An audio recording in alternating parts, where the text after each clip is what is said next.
Happy Monday. Happy spring. This is exciting. And we have a lot of people joining us right now, which is awesome. And I think they want to hear all about our tips for seed and plant shopping or plant and seed shopping, either way. We do both, right? Okay, I'm welcoming everybody here to this webinar about plant and seed shopping tips from the experts. I'm Diane Blazik. I'm the Executive Director of National Garden Bureau. With us today, I have Gail Pabst is on. She does our social media and marketing, and she's helping with a lot of the things that we're doing with our webinars. And then our three panelists. I'm looking at them on my screen. So from top to bottom, we have Katie Timoni from Monrovia, and we have Marissa Verdi from Harris Seeds, and we have Katie Rotella from Ball Horticulture Pan American Seeds. Hi, everyone. So if you guys want to take a sentence or two and introduce yourselves, and then we'll get on with our webinar. Sure. I'm Katie Tammany at Monrovia. I head up marketing for Monrovia, and just happy to be here at the start of spring. Awesome. And my name is Marissa Verdi. I'm one of the vice presidents at Harris Seeds. Harris Seeds is predominantly a seed company based out of Rochester, New York, and we sell vegetable and flower seeds primarily to farmers as well as home gardeners. And a lot of it is done through our website, harrisseeds.com. And good afternoon. I am Katie Rotella. I'm the Public Relations and Digital Manager for Ball Horticultural Company. And I'm here today on behalf of Pan American Seed, which is a breeding company underneath Ball, and most famous for breeding the wave petunia. So I'm happy to talk about all of the tips and tricks for you guys to get excited for heading into stores this year as well. That's great. And just a little bit of housekeeping. If anybody has questions, they can put them in the chat, and Gail and I are going to be managing those questions. So we will, if we know that it's something that's going to be coming up soon in our presentation anyway, we will probably just wait. But otherwise, we will get to your questions as soon as possible. And with that, why don't we just kind of start here? And, it all kind of starts with a seed, more or less. I mean, we all know that some things don't start from seeds. But Marissa, we thought that we would start with you, and you can talk about some of the decisions and tips when it comes to deciding whether or not you are going to direct sow seeds or transplant. So I'll hand it over to you. So yeah, I think, as Diane just mentioned, sometimes it really does start with a seed. And, certainly there's a lot of excitement in particular this time of year, whether you have some ideas about maybe doing some landscaping design work and you want to, have some beautiful containers kind of framing your front door, or maybe you're actually considering installing some raised beds in your backyard, on your patio, maybe even off of a balcony if you're, more in an urban setting. And, I think what's always really critical to me, or kind of the best tips and tricks I can offer, is really understanding and knowing what it is you want to grow, and then what it takes to ultimately grow it.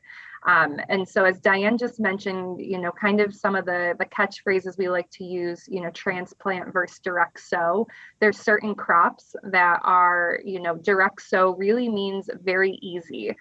Typically, we love to recommend those as beginner crops, because direct sow means you go directly, in the ground, directly in the container, directly in the raised bed. And you typically wait till, your last frost date has passed in your area. So if you're in upstate New York, kind of Memorial Day weekend is always, National Garden Kickoff. But if you're in other parts of the country, you might already be there.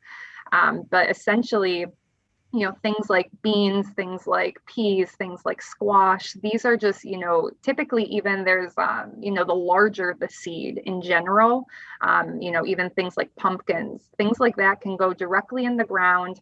And, you just have to kind of think about your planting spacing and, making sure things aren't terribly overcrowded. But then kind of on the flip side, if you're more, thinking about something like a tomato plant, something like a pepper winter plant. And again, kind of use the actual anatomy of the seed. The smaller the seed, typically that requires to be transplanted, meaning that you're going to actually want to take that seed, grow it to a miniature size, plant, or what we commonly call a start. And you're going to want to do that indoors with a lot more pre-planning. Again, sometimes crops take anywhere from 6 to 8 weeks, to actually create the little start that you would then ultimately transplant, still keeping in mind that last frost date in your area. And so this is just a good example of, green beans to me are a no-brainer. They're super simple. If you've never gardened before, green beans are always my number one thing I recommend, because they're so prolific, so good, right, fresh off the vine. And tomatoes, I'm a big tomato fan as well, but, just know that, if you're choosing to grow out your own tomatoes, you will need, other equipment in order to do so. And, I think that always goes into the question, and certainly from a tips and tricks, do I start with a tomato packet and try growing it myself, or do I buy a tomato start or a tomato plant at my local nursery, or, at my local garden store? And really, that's a personal decision. As you can see with some of the equipment we've highlighted here, this is a lot of times what it takes to be successful with transplant items. You're going to want, something like a light stand, a heat mat, jiffy little pellets and trays with, sterile soil media. And this is really where gardening kind of branches from, is it something that you're looking to do as, a hobby and something you want to curate that skill set in order to garden? Or is this something that you really just are trying to enjoy a few fresh tomatoes off the vine a few times in the summer? And again, depending on, that investment level you're willing to take, it may or may not make sense for you to start with seed, and it may make more sense for you to start with plants. But certainly the more you become familiar with gardening, I think most of us here, we know which ones we can grow from seed, and we know which ones, that we're better off starting with plants. And personally, my garden is usually actually a mix of both. And we do have a question about winter sowing of seeds. So maybe if one of you, Marissa, you can stay on a roll, but I'm sure our Katies would also like to contribute here about thoughts on winter sowing, which crops it might be best for. What is winter sowing also? Perfect. So yeah, certainly, and again, maybe I know I've given a lot of vegetable examples, but certainly there's actually a lot of flower examples there. You would actually want to start sowing in, the cooler winter months.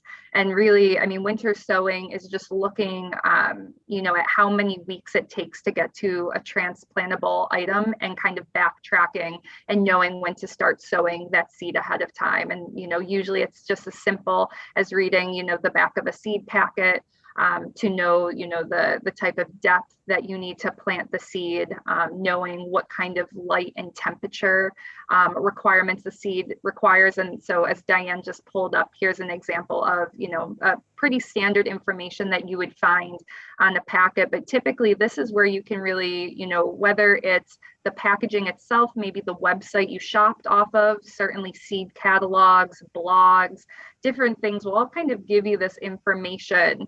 And so when you see weeks to transplanting, say 2 to 3 weeks, that means that you would actually start sowing 2 to 3 weeks sooner. And certainly, in the case of winter sown items, a zinnia is not a winter sown item per se, but, something like, petunia or ageratum, or, some things that take a little bit longer to germinate, just means that you would have started it, basically back in February, at least again, in my region of the Northeast. Oh, so here's a good question about lobelia seeds.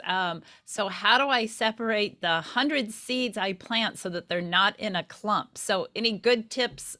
I guess this is a webinar about purchasing, but let's go ahead and answer that question too, about separating the mini tiny seeds that you might have.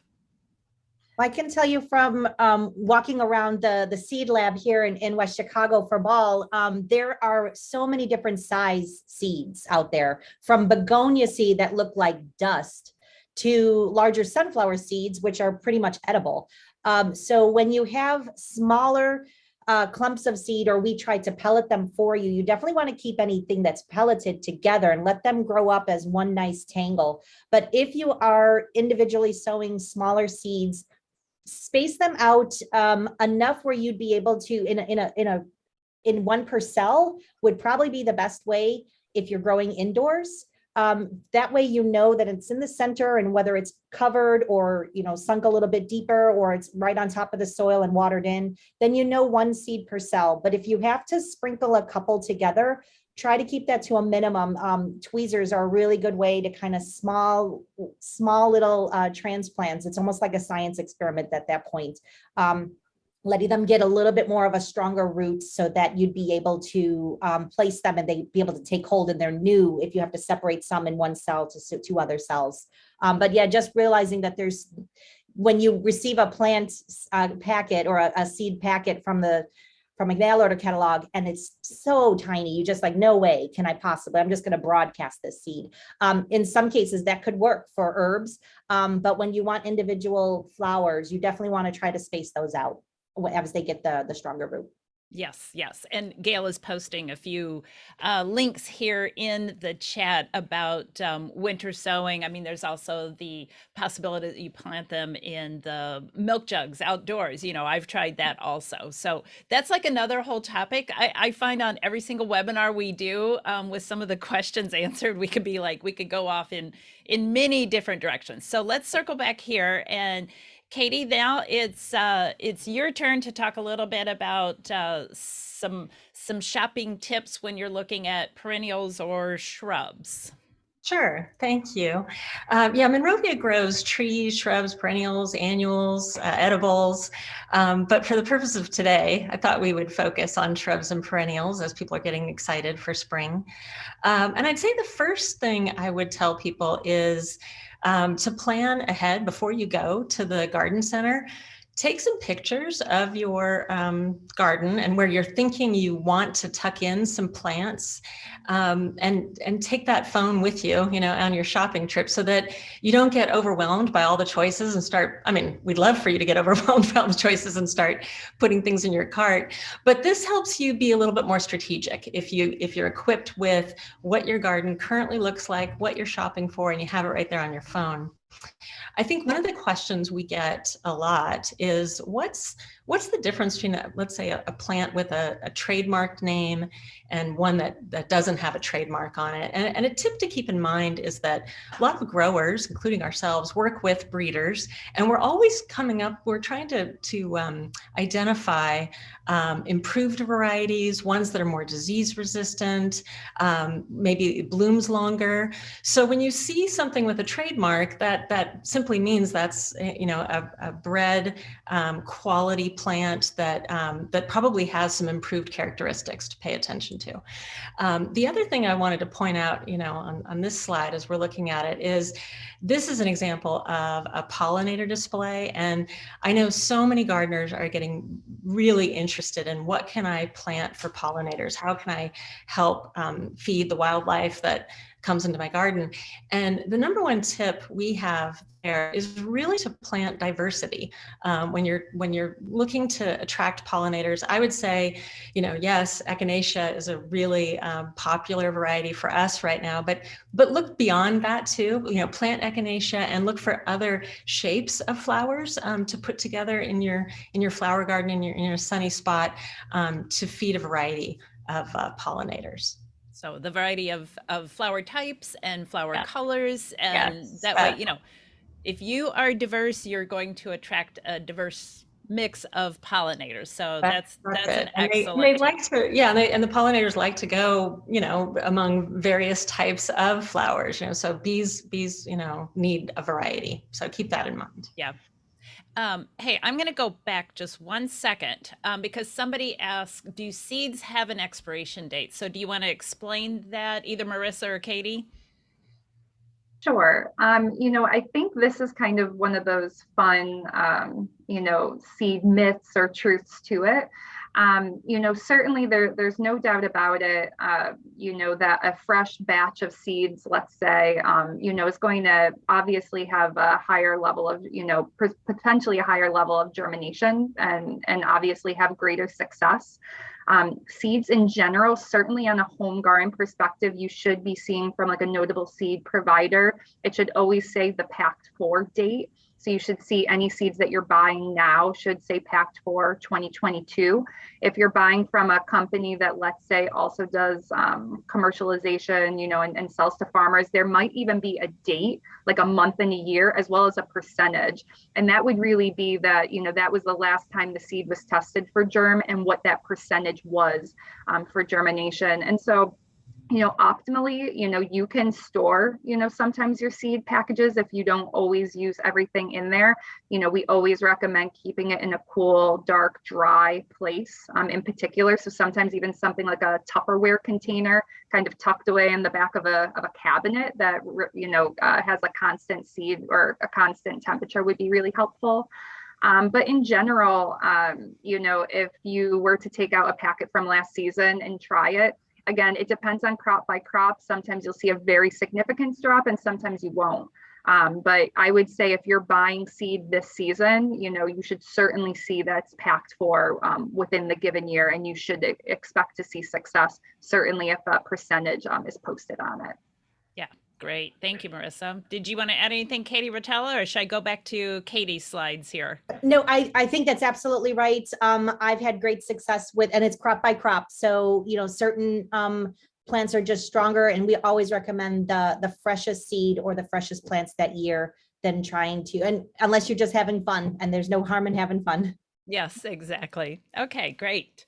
Well, Katie, now back to you with this beautiful pictures of roses. Yeah, so this is a look at some of our Grace and Grit shrub roses, and roses are so popular, I know among, gardeners. And one of the things I wanted to point out about shopping with this, looking at this slide, is that during spring, growers are shipping constantly to your garden center. And so going in on a, Thursday or Friday, you're going to get the latest shipment that, would have just arrived.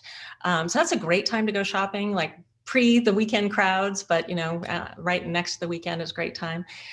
So this is actually a picture from our nursery in California, where we grow a lot of these roses. The other thing I would say about rose shopping in particular is to look at the label and make sure you know the kind of rose you're growing. There are shrub roses, ground cover roses, and that information will be right on the label, so that you're not going to end up with a plant that you thought was going to, be a big sort of, fat shrub, when really it's kind of a mass, a grower that kind of covers a big area. And that information is going to be on the label. The other thing I would say too about roses is that we ship them, sometimes they're full of bloom, sometimes they're about to bloom, and that you shouldn't just be looking at blooms when you're looking at flowering shrubs. You can go to the next slide. Or did you want the next one? Yeah, this is great. We could go to the one above. Sorry. Okay. So, everybody's eyes are captured by blooms, of course, and we love that color in our garden. But I think the other thing to look at when you're purchasing shrubs, particularly, is you want to look for shrubs that are full and dense in the pot. And I just want to point out that these two pots are the same size. So they're both, a 2-gallon, but one has that fuller mounded shape. And so even if you're not looking at a flowering shrub, you're looking at other kinds of shrubs, look at the density, look at the leaf formation, to look for plant health. Monrovia, we prune our plants frequently during the growing season so that they do have that dense foundation. And then as this plant is going to grow, it's going to look fuller, it's not going to have holes in it. So that's another tip when you're, looking at the 1 and 2 gallon size shrubs, with that idea that you want to buy a little smaller for it to grow, you still want a dense, full shrub. You can go on to the than Okay. yeah. Some people are commenting that they definitely look like two different plants here. You know, one of They're them is actually they're much, actually the same. and They're the they're the same. It's same. the Yeah. same variety in the same size pot. This is a pittosporum. This is a cream de mint pittosporum. So they're the same. So it does make a difference, I would say. You know, just because you're buying a 2-gallon, it's not always going to be the same. And I'm going to interject with one question that I think is very relevant. How will COVID and the shipping issues show up this year's growing season? Could stock be spotty and intermittent? Which I'm sure there's a lot of No, different answers depending on where. But Katie, I'll let you go ahead and answer sure. that one. So obviously, you know, COVID and the shipping delay, supply chain has affected everybody. But I think this year we're not really seeing a delay in shipping based on freight or based on, you know, gas or anything. What we are seeing a delay on some garden centers delaying because of weather. It's a bit colder in the Midwest and in other areas of the country, so that might have delayed a little bit of stock shipping. But I think, you know, price is being affected on everything, as we know, and you know, growers, a lot of things get affected in terms of price increases, supplies that they buy, like stakes and equipment at the nursery to care for plants. All of that affects price to some degree, and so I think what you really want to be mindful of too this season is looking for value. As I said, look for a plant that's fuller, you know, in the 2-gallon size. And also here's a tip. I think signing up for your local garden center's email is a great way to find out about promotions in advance. Frequently they'll put a plant on sale or have some special alert. So that's something to look for during spring as well. Yeah, that's a good idea. Communication is key. So Yeah. signing up for these e-newsletters is good. Yeah. Okay, here you go, Katie. Yeah, so I was talking about how roses, you know, don't always just look for the bloom, look for the healthy plant. You might also see plants that, you know, this is really pre-bloom.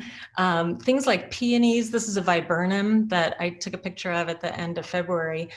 You might see things at your garden center that at first you think, well, it just looks like sticks, but this is not bare root, this is actually planted. And this will be, you can see some of the red growth on the plant. It will leaf out and bloom out, you know, later. So look more for the health of the plant. Like sometimes you can tip a plant up, look at the bottom, look to, you know, make sure it's not root bound. If you want to tap it out and, you know, check out the roots, you're looking for white, healthy roots. You don't want to see gray or mushy roots. You know, that's something to keep in mind too. Okay, great. And then we have this beautiful container down here in the corner. Yeah, so one of the things I like to do when I'm shopping at the nursery is it's a great opportunity to put your container plantings kind of together, to play with different combinations before you take it home.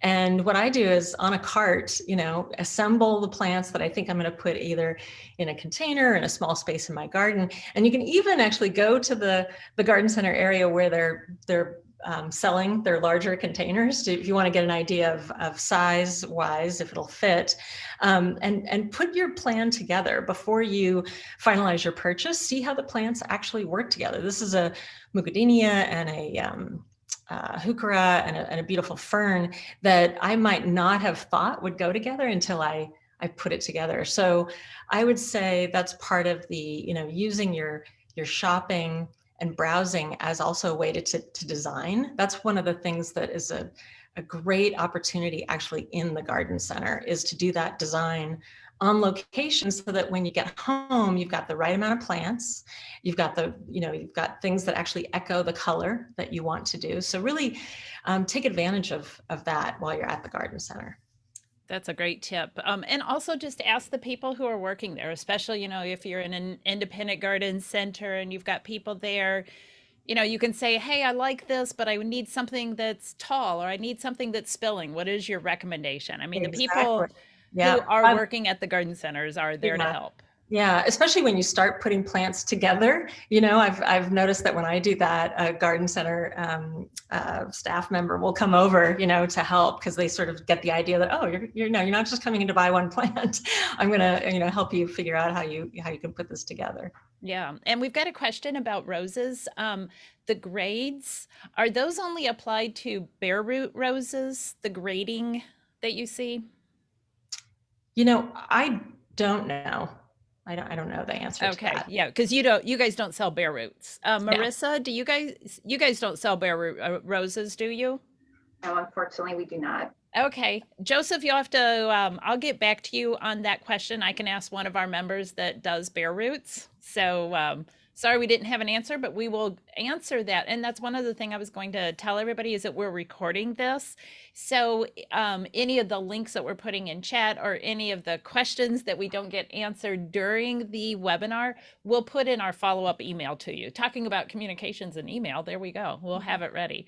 Okay, so now we've got another little section of some slides, and Katie Rotella, I think you were going to take the lead, but this is going to also be kind of a free-for-all where all of our panelists will chip in with additional plant shopping tips as we look at these. Yeah, I mean, all of us have driven by or gone into the nursery, the garden center. They're kind of interchangeable terms, but if you're familiar with what this looks like, you know which retailer this is. And I just want people to know that there's a difference really between a larger mass retailer and the products that you'll see there versus someone who's independent and might have a little bit more freedom. So one of the questions that we always receive through Wave Petunias is, I'm looking for this particular color. Why doesn't the Home Depot have sky blue, lavender, and it's a matter of the way that you're planning your garden. The mass retailers and garden centers are choosing what plants are going into their stores in November, pretty much the fall before. So they make those choices and then they are grown, and it takes 3 months, 4 months, sometimes 5 months for plants to be overwintered or to grow, and then finally be shipped to the stores. So when you're not finding the assortment or the variety of plants that you're looking for, make friends with your independent garden center, because those folks might have a little bit more flexibility to kind of just call up their supplier and be like, hey, I have a customer who is looking for this particular color in a petunia or a begonia, and do you have it available? And those could be added to the next shipment and kind of refreshed in the coming weeks. While usually with a larger mass retailer, that's a little bit more, that train's rolling. There's not a lot of chance to change course. So you'll see a lot more of the same, just a lot of it, every week. So if you don't see the color that you want, or you only see 1 or 2 pots, you can come back the next week and see more pots of that same color at the big box. But generally you might be able to say a wider assortment at IGCs and IGC's independent garden centers. And I would just add to that actually that you can order on Monrovia, you can actually order a plant and have it delivered to your garden center if you Awesome. don't see it there. So yeah, I think plant buying and plant ordering has gotten a lot more sophisticated and easy. I mean, really, since COVID, we were all forced into that. And Yes. I think I've heard all 3 of you now say plan ahead before you go. So maybe each of you can just give a quick 1 or 2, like how do you plan what's going into your garden? How do you plan before you go to the garden center? I'll start. The 2 big things that impact my garden are whether it's sun or shade, because I have both. I have a front yard that gets morning sun, and then it's pretty much shaded the rest of the year, or the rest of the summer. And then I have a back garden that's pretty much wide open, sunny most of the time. So, but I do try to change it up with color and theme. So I'm a big sucker for trying new things or for just changing things up with color. My dad, he's got his yellow, silver, red combo, and he will do that until till he's done, gardening. While I'd love to change things up by color. How am I feeling? How do I want to entertain this year? What's going on? What's looking cool out there? So when I see colorful items and new color theory and combos, I try to change that up every year. And then I try to find the plants that fit those sun or shade requirements. That's for me. yeah, I love that, really knowing sun and shade, and knowing how that how your garden operates, during the full course of the day. I would say the other thing that I do to plan ahead is just I look in my neighborhood, I take walks and I see what's doing really well, that I might not even think about. I make note of that and, take a picture. Again, I use my phone a lot to plan. So that's one of the ways that I do research. The other thing that I try to do is not get more plants at the garden center on one trip than I can reasonably plant, a weekend. Digging holes for shrubs, and that takes a lot of work. And I don't want to buy something and then have it sit still in the pot when it should be in the, planted pretty quickly. So I try to pace myself, I guess is what I mean. Not just like one garden center visit, but plan ahead for several. And that tip might be called avoid impulse buying when you're there, like buying way more. Yeah. Marissa, any tips from you? Yeah, and certainly, it's funny, being in the industry, I'm very fortunate to be exposed to a lot of great gardens and trials. In particular, we grow out as a company so much vegetables that actually, as a first-time home buyer, kind of my first focus was getting the perennials in play and just having, set it and forget it moments, so that from a landscaping perspective, I can rely on the color from the perennials. But then what I always do is I kind of dress up around the front door. I have 2 really substantial large planters. And as Katie was describing, when I go to like a garden center, I look for a thriller, filler, spiller. So thriller being that really kind of unique plant that you put kind of in the center to give you nice height and dimension. Filler, which will kind of fill out the robust part of the container, and that will be like your main color focal point. And then the spiller, I love like a dichondra or just something that just flows over, and I go more for impact there. And I always do that around the front door. And then my backyard is just really simple. I have some risers that my dad built me out of like some scrap lumber, and I just have a bunch of containers. And again, it's a 50-50 split between the veggies that I just love to grab and eat raw. So things like green beans, lettuce, peas, I stick all of that in my containers, and then I go to like a farmer's market and get like a tomato plant and a pepper plant, and I tend to that as well. So my whole garden tip is just easy, low maintenance, something that I can just take the hose to post work and have some fresh snaps. But I actually myself am not, I don't have a huge garden. I just do it for really just kind of for fun snacking sake. Great. Now this one, going back to you, Katie. Katie from Monrovia had said something about knowing when plants are delivered to your retailer. So again, we kind of have we have the mass merchant retailers, we have the garden centers. Some garden centers grow their own, some get them shipped in. So Katie Rotella, you want to talk a little bit about that? Yeah, absolutely. Katie was right that if you show up on a Monday, Tuesday, it might be slim pickings. If you're waiting, if you haven't grown from seed and you kind of driven by a couple of times, you think you have a plan, it might be slim pickings. Usually the arrivals are scheduled to hit those more gardener free time moments, which would be late Thursday. Then it would be Friday, Saturday, Sunday. Obviously that's when most of us 9-to-5 jobs are going to have more time in our gardens. They want to make the biggest impact. So the stores are going to be nice and full on Friday, Saturday, Sunday. But then, like she said before, you could also get some deals, on those earlier days. There might be some promotions like to try to get you into stores. And you just got to work with your local garden center to see where you could maybe find some value. It's definitely going to be quieter. You might get more attention on those days, but really in the heat of the season, Friday, Saturday, Sunday are going to be a feeding frenzy for flowering plants. The other thing is that with COVID and everybody kind of staying home and spending more time in their own personal oasis, and the excitement for plants, it really birthed like 18 million new gardeners. So if you're one of those new folks, and maybe this is your second year in, and you kind of were an impulse buyer at first because something struck your eye, maybe had some success. Those established gardeners they know what they want too. So there's going to be some competition for, fresh looking plants, beautiful looking plants. So again, don't be afraid to talk to independent garden centers if you're not finding what you want. I talk to mine the way that I would like talk to a butcher. You see certain prepackaged things out there, but then you go to the counter and you say, okay, but do you have it in purple? And they'd be like, oh, well, that's on the list for next week. And they can let you know, or it might still be early in the season. It's still March.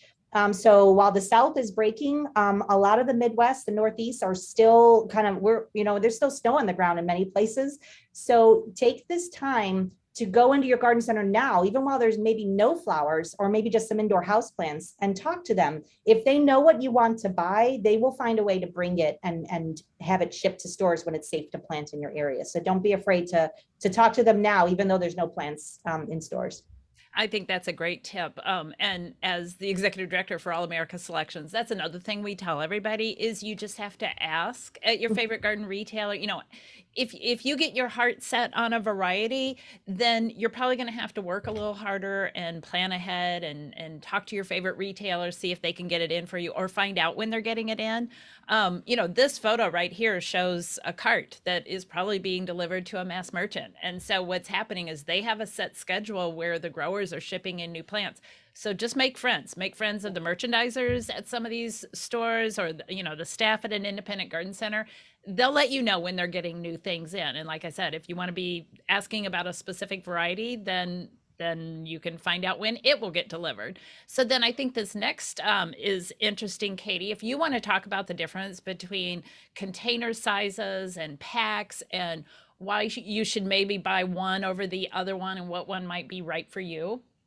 Yep. So the one on the left is a typical 4 to 6 inch pot. Generally, they still at the annual stage are 1 plant per pot, but they've grown them out a little bit further. So you have more of an instant gratification. You can see there's definitely a larger soil volume there. So this plant is looking healthy. It's probably got an established root system. So all you really have to do is put it in its forever home, and it's going to soak up the nutrition and hydration you give it. It's going to be great. You're going to almost have instant gratification with the plant something on the left. This is Beacon Impatiens, which is a high resistance to impatiens downy mildew impatiens for the shade. The one on the right, though, is probably a more economical choice because this is a typical bedding plant, which means you put it in the ground, kind of like a landscape, fill a big space nice and fast. But each individual cell pack is going to have a much smaller soil volume. So this plant might go through a little bit of a transition after you plant it, and you will space them out a little bit more than you would a larger plant like the one on the left. So just think about how, when you think about how many plants will I need for a hanging basket, you might only need 1 6-pack for 2 gorgeous hanging baskets, or you might need 3 of the one on the left if you want instant gratification. And then you just got to pick your colors and you kind of mix and match right there. But you might have to wait a little bit longer for the one on the right to maybe fill in. You might need more warmth from Mother Nature. So if you're really excited, it's Mother's Day weekend, you're going out and you're seeing gorgeous plants, and then your plant kind of stalls for a while, that's probably wise, because you can see from the little soil pack that it needs a little bit more growth. It needs to grow lower and wider in the root system, and then you'll get your big growth up at the top. Great explanation. Thank you. And then I think everybody has mentioned reading tags and labels and packets. Yeah. So yeah, there's a huge variety. I noticed on some of the Monrovia things, the tags are a lot larger. And I think traditionally in our industry, an annual will have a smaller tag. A perennial will have a larger tag, and then a shrub or a tree will have an even larger one, just because there's more information to put on there. But does anybody want to add anything else? I do notice that this tag has a QR code, which of course, anybody who has gone out to eat in the last 2 years knows how to use a QR code now. So I think they are big in our plant industry, which is wonderful because you can get so much information from a QR code. Right, absolutely. You can watch a video right there in the store, or store it, like it if it takes you to YouTube and watch it later. I would definitely, that's definitely where you're going to get your finished plant height. So when you're thinking about, well, how many do I need? And the plant tag says that this small little plant grows 3 feet wide, you don't need 16, to fill a decent sized area. You probably only need 3 or 4. While other plants that generally just kind of stay in a mounded, shorter habit, you might need more to fill in a larger spot. So that's where you're going to get your information if you're shopping in stores on finished plant height and width and spread. Also, it's height, it's light requirements as well should be on there. Obviously, usually in stores, sunny plants will be out in the sun and shaded plants will usually be indoors or under a shade cloth. And that's a good representation as you're, moving your cart around. Just kind of pay attention to, oh, I'm in the shade department now, and these plants will require a lot less sunlight. But yeah, we're working really hard in the industry to put as much relevant information on those tags as we can. And I highly recommend you save the tags as well, because everyone hates it when you get to the end of the season. Just like, wow, that plant was great. I want to buy that again. And oh my gosh, it's been 4 months since I shopped and I don't remember what it was. At the very least, Katie and her phone, like take a picture of the plant tag front and back, and you've kind of got it in your cloud. Or if you have a garden journal, this is a great one to kind of put in a pocket and, mark it for the year or where you placed it. And hold on to at least one from each plant that you purchased. And those are still good reference guides. Absolutely. I know we had a webinar last week about beginning gardener tips. And one of the things that I always say is keep a journal. Trust me, you forget what it is and forget the details. So if you keep a journal, that's very helpful. And then websites, I think all of you mentioned websites and the amount of information that's on your websites, our National Garden Bureau website. So definitely rely on the information that these expert companies have put out. It's very helpful. Yeah, bringing technology to the shopping experience. We're catching up in the garden world as well. It's old hat if you've been shopping in grocery store chains and retail and clothing, shoes, and I think we're finally catching up in gardens as well. Yeah, I think, it's a good tool to have. It's interesting, Katie, you talked about so many new people coming to gardening, and then also people kind of rediscovering gardening, and the idea that browsing at a garden center is kind of a soothing experience. But I'd say, keep the technology as a tool, but enjoy the serendipity too that can happen. We were talking about how when you really want that variety, here's some tips to work with your garden center to make sure you have access to it. But I think some of the other things that can happen at the garden center is really discovery when they don't have the plant that you were originally going in for. And instead, the garden center staff person introduces you to something else or something catches your eye. That's also the wonderful serendipity of gardening to keep in mind. So. Absolutely. Okay, so we've talked a little bit about where to plant. So, Katie, I think you had some ideas here. I'm sure all 3 of our panelists do. I think that serendipity of the experience, like you're going to find flowers in maybe unexpected places. If you've shopped at IKEA lately, they're really big on houseplants, and you're shopping for kitchen items or furniture, and there's a ficus tree that you could buy as well. So flowering potted plants, you're going to find them at grocery store chains. We have a new line called Kitchen Minis, which is about the size of that Gerbera plant that's there, but it's a potted tomato, edible potted tomato or peppers. So you're going to find plants and opportunities to garden or to grow or to harvest in a lot of different areas, just because of that excitement. When you talk about like, the supply chain and issues, well, I think the other retail companies have understood that the people who love to garden and the people who let plants and nature into their lives have many different, opportunities to kind of crossover events. So decorating indoor, decorating patio furniture, you're going to find right next to your bananas and pears, a gorgeous Gerbera plant as well. Mm-hmm. Yeah, we've in our research last summer, we saw that many, particularly new gardeners, are purchasing plants everywhere: supermarkets, farmers markets, garden centers, online, everywhere. So staying open to the possibilities, I think, is great tip. So we have a question here about hardening off plants that you purchase at a garden center. Pretty sure that would apply to annuals and vegetables, but I think we can make a statement that if you're going to harden off, it's usually because you've grown it from seed. I would assume, and I'm going to say 99.9% of all plants you buy at retail have already been hardened off by the grower. Would you guys agree? Yes, I would agree. The only thing where, again, Mother Nature comes into play is just be mindful of that frost, the weather. I would keep a weather eye in that last month. And for the South, that might be March, April. For Midwest, it might be May, June. You get really excited because the plants show up. Maybe they're grown in Michigan, but they ship down to Tennessee. So that, you know, the plants are ready to go. But if Mother Nature comes in, be ready with a loose sheet to cover them. If they're already in the ground, be ready to take some plants inside. If the weather's going to drop below 45 or definitely down to the frost temperatures. That early spring is really tough when you've got young plants. And especially really tender things like a basil. I mean, it's so exciting to like plant up an herb garden, but there's some herbs that are amazing and can take it, like mint, no problem. It can snow on mint, but basil will just, you'll end up buying a new basil plant. So be ready to take certain things inside or cover them loosely in the evening, get them through that cold temperature, and then just uncover them when the sun comes back out. Excellent. Thank you. Okay. When you're shopping, any other tips for when you're there buying your plants? Yeah, that's definitely the other, besides making sure you don't overbuy plants and you can't manage all the plants, make sure you're not making double trips. If you know what your soil consistency is, know what your soil content is. Do you need to pick up another bag of compost to work it in, especially in early spring when that's a good time?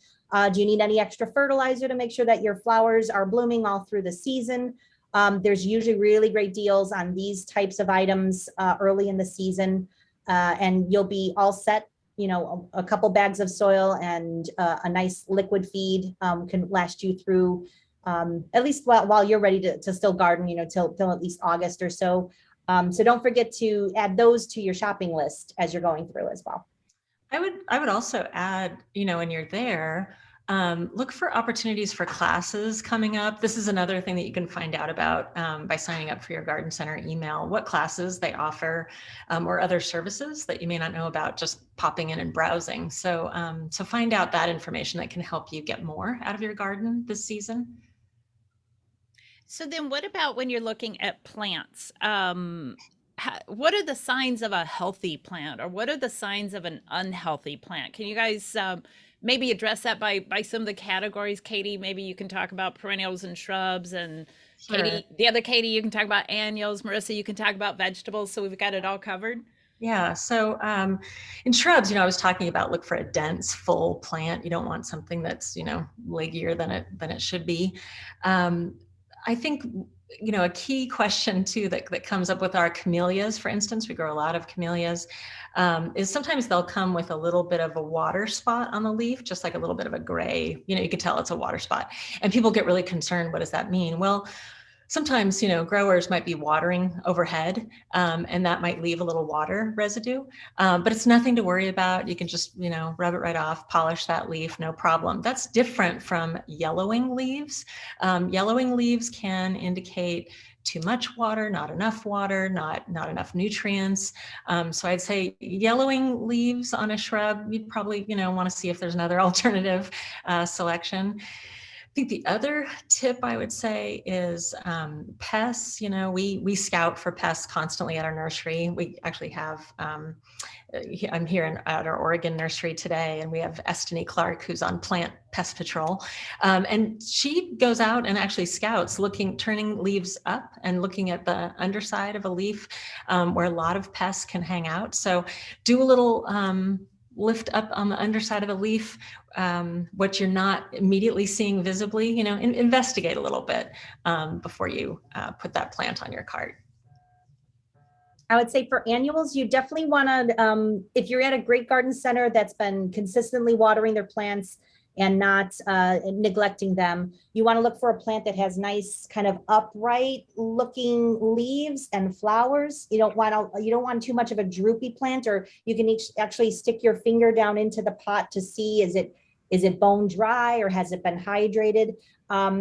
The plants that have a lot more upright, healthy foliage, they're going to get more airflow within the leaves. And so when you do have a lot of overhead watering, people just start spraying from overhead, to kind of get the job done. That might weigh a plant down and make it feel really droopy. And that's when disease and mildews can kind of set in. Most garden centers know to water in the morning so that they're not sitting in piles of water overnight when it's cooler and the sun hasn't had a chance to kind of aspirate the soil. But generally you're looking for something nice and healthy and green, as well as look for more flower buds. So some of the plants, like shopping for color versus shopping for health.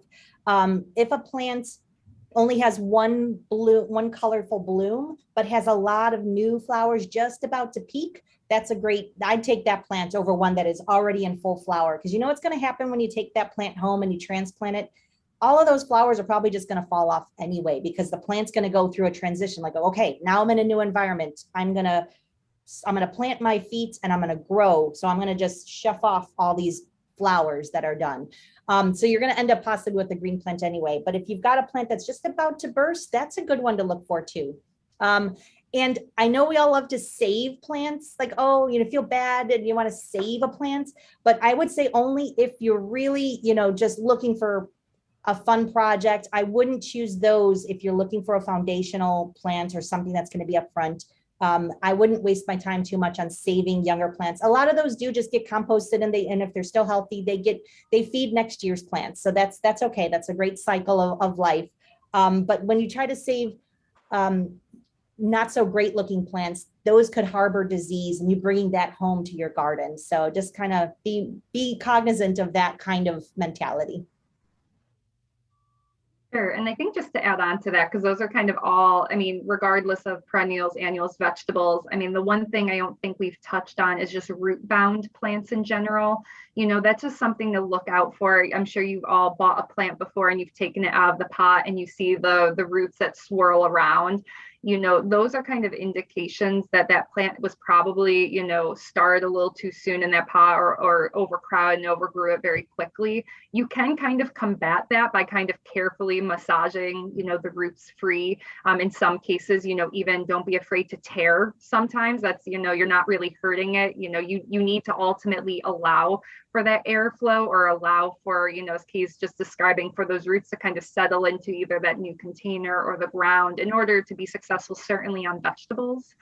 And, looking out for things, again, this is a little bit more pertaining to if you were starting from seed, but, things that have like a disease resistance, as Katie was saying, the impatiens that, have that intermediate resistance to, whether it's powdery mildew, downy mildew, things, even if you don't know what diseases you have in your garden, if you've ever tried growing something and you always succumb to, something that looks kind of white, or fluffy or moldy, again, anything that has kind of a inherent disease resistance will ultimately give you, potentially better success in the long run. And certainly, sometimes actual garden centers will promote, those crops in a certain way as well. So you'd be aware. That's very true. Actually, we're doing a press release, a mat release on that topic, is about all the new varieties that are coming out and what the breeders are working on, and especially disease and pest resistance, better health, more flowers, that kind of thing. And that's certainly what a lot of the retailers are doing. So we have a question here that kind of leads me to another question.